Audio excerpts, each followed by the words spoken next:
Assalamualaikum warahmatullahi wabarakatuh, sahabat. Waalaikumsalam warahmatullahi Hai, wabarakatuh. kenalin nama gua Mu. Kali ini gua mau mengajak kalian semua dan kita semua yang nonton konten baru gua ini untuk kita sama-sama mencari ilmu. Apapun itu ilmunya. Jadi gue punya konten baru yang setiap Kamis itu gue kasih judul namanya Anak Muda Bertanya. Karena nanti pertanyaan-pertanyaan kalian bisa kalian tulis di bawah komentar. Nanti setiap pertanyaan kita pilih acak dan bisa tanyakan kepada narasumber yang bersangkutan. Oke, kali ini di episode gue yang pertama, Anak Muda Bertanya bagian 1.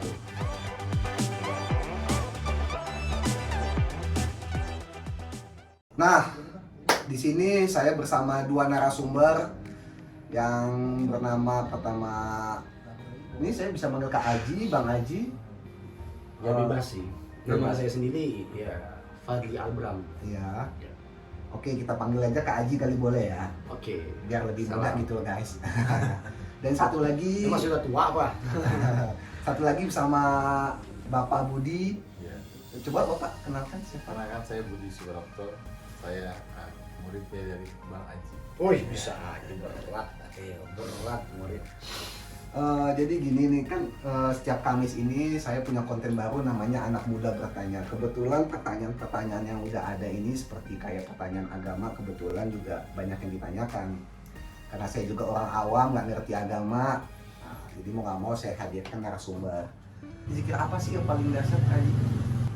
Semua zikir tuh dahsyat ya. Ah, Ustadz ya. Semua zikir tuh dahsyat. Cuman ada beberapa fadilah-fadilah keutamaan-keutamaan yang saya pernah dengar itu beberapa hadis menurut Rasul Shallallahu Alaihi Wasallam. Afdhalu zikra sallu ala nabi. Salah satunya itu seafdol-afdolnya zikir itu ya adalah salawat kepada nabi. oke, jadi itu paling afdolnya dari zikir. Dia bisa dibilang gitu. Oke, maksudnya seperti salawat yang seperti apa? Apa kita berikan salam kepada Nabi atau seperti apa contohnya? Ada salah satu sahabat tanya kepada Rasulullah, Ah, kalau mau mengucapkan salam itu kan ya Rasulullah, kami mengetahui Assalamualaikum ayuhan nabi wa rahmatullahi wabarakatuh. Tapi apa itu salawat? Maka Rasul menyampaikan, itulah sampai sekarang yang dibaca oleh beberapa banyaknya alim ulama-ulama dulu, ulama zaman sekarang, para syekh, para habaib, para asatid, pertama ya Allahumma sholli ala sayyidina Muhammad wa ala ali sayyidina Muhammad. oke. Jadi itu salawat seperti itu ya. Ya. Mengapa kita harus bersalawat? Kita sering mendengar dari beberapa kalangan ulama, para asatid, ustadz, bahkan para habaib pun membawa surat Al-Ahzab 33 ayat 56 yang berbunyi Bismillahirrahmanirrahim. Innallaha wa malaikatahu yusholluna 'alan nabi ya ayyuhalladzina amanu shollu 'alaihi wa sallimu taslima. Jadi ya buat saya ini bukan hal yang umum. Orang udah mengetahui. Namun banyak sebagian orang yang mengetahui tentang fadilah keutamaan salawat, dan maybe yes mungkin juga yang tidak mengetahui secara konkret atau banyaknya tentang fadilah-fadilah keutamaan salawat itu sendiri. Cuman kalau saya begini ya, menurut logika saya, kalau kita semua ini diperintahkan sama Allah untuk sholat. Dalam ayat itu kan dikatakan, wahai orang-orang yang beriman, sholatlah engkau, kan gitu. Ya ayyuhalladzina amanu kutiba alaikumusiyam. Jadi dianjurkan, diperintahkan kepadamu itu untuk melakukan sholat, untuk melakukan puasa, untuk haji jikalau mampu, untuk bersedekah. Tapi yang mau saya tanya satu, waktu Allah memerintahkan seluruh hambanya untuk sholat, Allah sholat enggak? Enggak. Waktu Allah memerintahkan hambanya itu berpuasa, Allahnya berpuasa enggak? Tidak. Tapi sebelum Allah memerintahkan kepada orang-orang beriman untuk melakukan salawat, maka Allah yang awal terlebih dahulu mengucapkan innallaha wa malaikatahu yusholluna 'alan nabi. Berarti Allah yang awal, ya kan? Dan malaikatnya menyampaikan salawat untuk nabinya. Baru Allah keperintahkan pada kita, ya ayyuhalladzina amanu shollu 'alaihi wa sallimu taslima. Berarti satu-satunya pekerjaan yang diperintahkan oleh Allah yang Allah sendiri melakukannya. Salawat. Dia hanya selalu ala Nabi Muhammad. Oh. Allahumma sholli ala Sayyidina Muhammad wa ala Sayyidina Muhammad.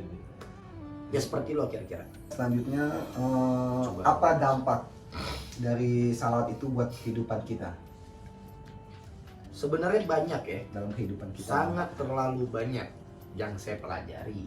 Salah satunya tuh di dalam Al-Baqarah tuh Allah berfirman Bismillahirrahmanirrahim. Allahu waliyul ladzina amanu yukhrijuhum minaz zulumati ilan nur.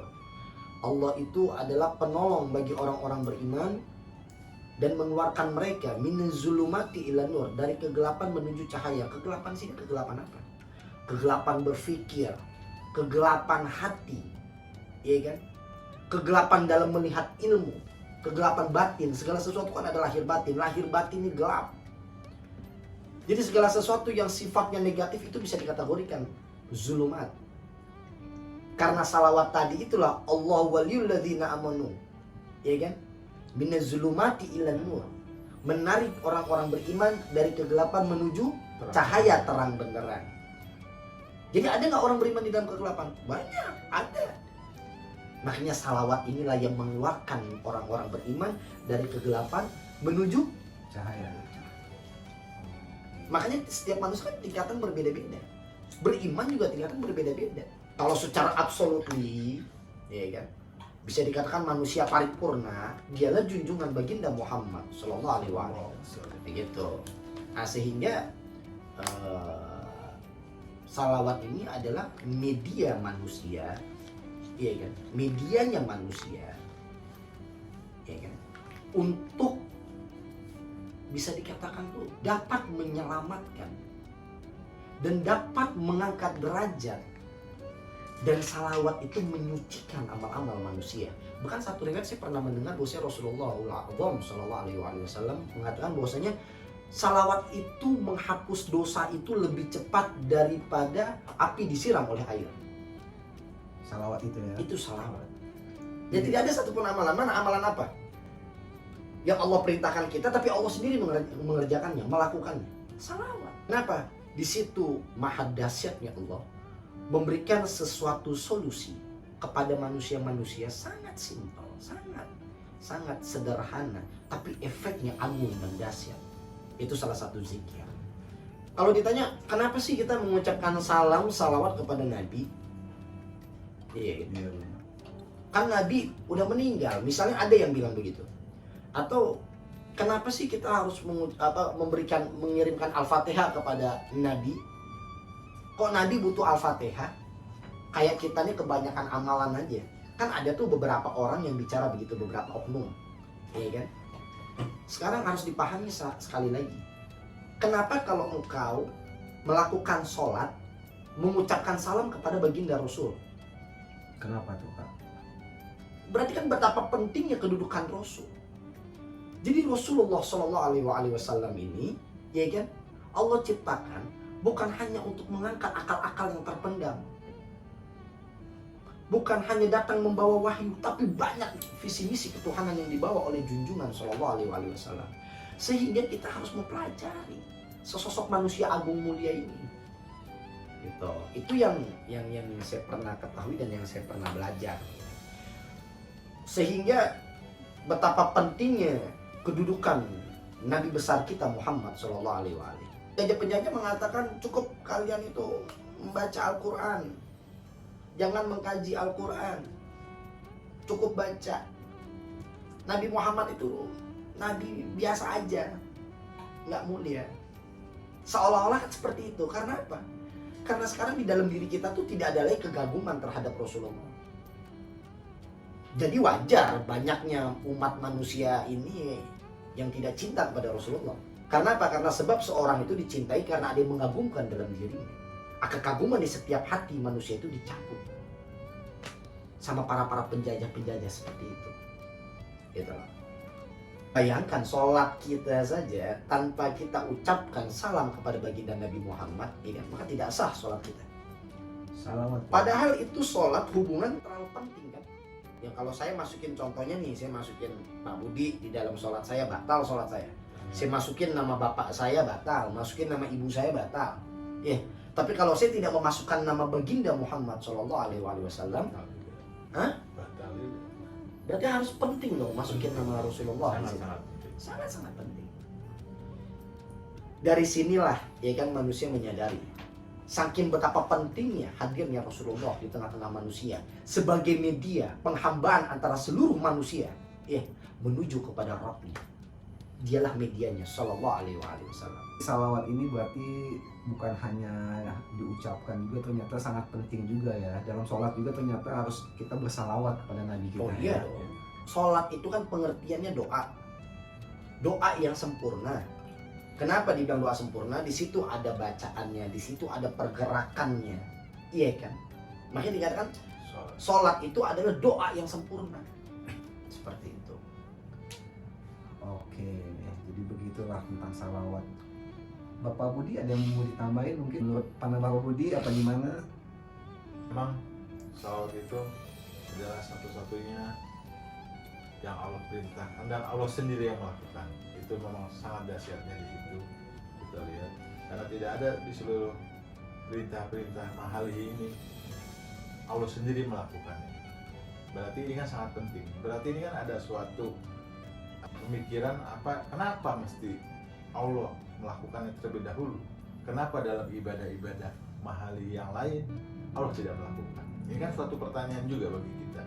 Kenapa dalam perintah selawat ini Allah melakukannya terlebih dahulu, tapi kenapa dalam perintah-perintah mahali yang lain yang tadi disebutkan oleh Bang Haji, ada puasa, ada sholat, ada haji, sedekah dan lain-lain itu tidak dicontohkan terlebih dahulu? Itulah yang kita harus pelajari. Kenapa seperti itu? Udah, Saya rasa. Bapak Budi. Udah Kak Haji, ada yang bisa mau ditambahin lagi? Buat pemuda-pemuda, karena penonton di sini banyak kan dari Kalangan muda. kawan-kawan yang muda kita. Banyak yang tahu mereka tentang salawat tapi nggak tahu banget lah tentang gimana hakikat salawat segala macamnya. Salawat itu jangan dianggap remeh. Salawat itu banyak faktor yang menyebabkan itu segala sesuatu itu akan menjadi dahsyat. Itu karena salawat. Doa yang tidak terangkat atau tidak diijabah sama Allah, yang dimana di doa itu tidak mengandung salawat kepada kekasih. Karena salawat itu salah satu sangat mempengaruhi terhadap pengabulnya setiap doa hamba.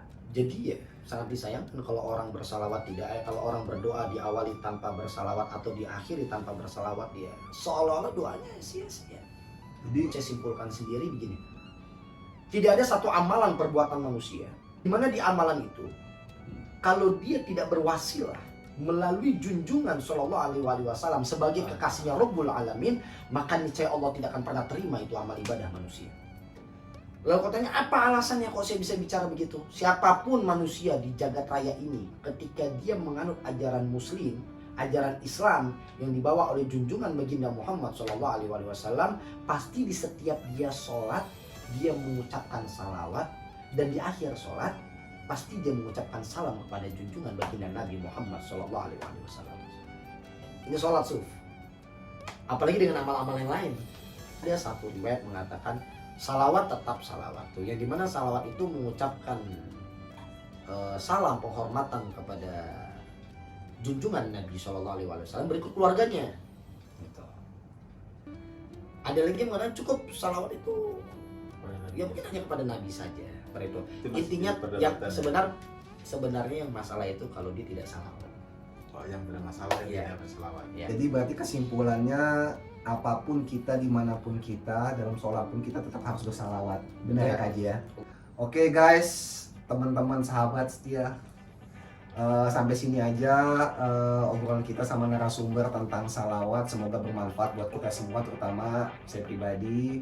Kalau ada salah-salah kata atau ada apa di dalamnya mohon maaf, dan jangan lupa di subscribe, komen, and share. Oke, assalamualaikum warahmatullahi wabarakatuh. Waalaikumsalam warahmatullahi wabarakatuh.